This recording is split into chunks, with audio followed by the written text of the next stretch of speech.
अनुष्ठित है town high school विज्ञान मेला प्रदर्शित है 120 प्रकल्प। जिलार सर्वपुरातन शिक्षा अनुष्ठान टाउन हाईस्कल विज्ञान मेला अनुष्ठित हो जाइछि।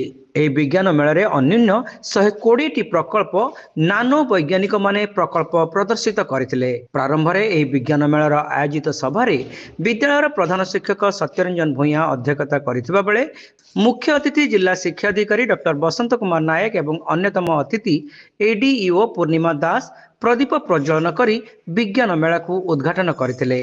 सभार अन्यतम अतिथि मानक मध्य आलुमिनीर सभापति सुब्रत कर, संपादक रवींद्र कुमार महांती एवं प्रकल्प पर्यवेक्षक डॉक्टर सुब्रत कुमार विश्वाल और डॉक्टर पूर्णचंद्र पात्र उपस्थित थिले। शिक्षयित्री सुमिता राउत अतिथि मानकर परिचय प्रदान करथिबा बेले मधुस्मिता बारिक धन्यवाद अर्पण करथिले। विज्ञान शिक्षयित्री भारती राउल, सुस्मिता पंडा, सुलोचना जेना, नमिता नायक, शिखाराणी पात्र, तनुश्री करंकर प्रचेष्टारे अन्य 120 प्रकल्प प्रदर्शित होइथिला। एही सभारे म्युनिसिपालिटी हाईस्कल प्रधान शिक्षयित्री नमिता महापात्र, अतिथि शिक्षक अक्षय पात्र एवं दामोदर पंडा एवं राजेंद्र दे प्रमुख उपस्थित रही कुनी कुनी वैज्ञानिक मानकु उत्साहित करथिले। अन्य समस्त शिक्षक, शिक्षयित्री एवं ऑफिस कर्मी माने एही विज्ञान मेला को परिचालना करिबारे सक्रिय सहयोग करथिले।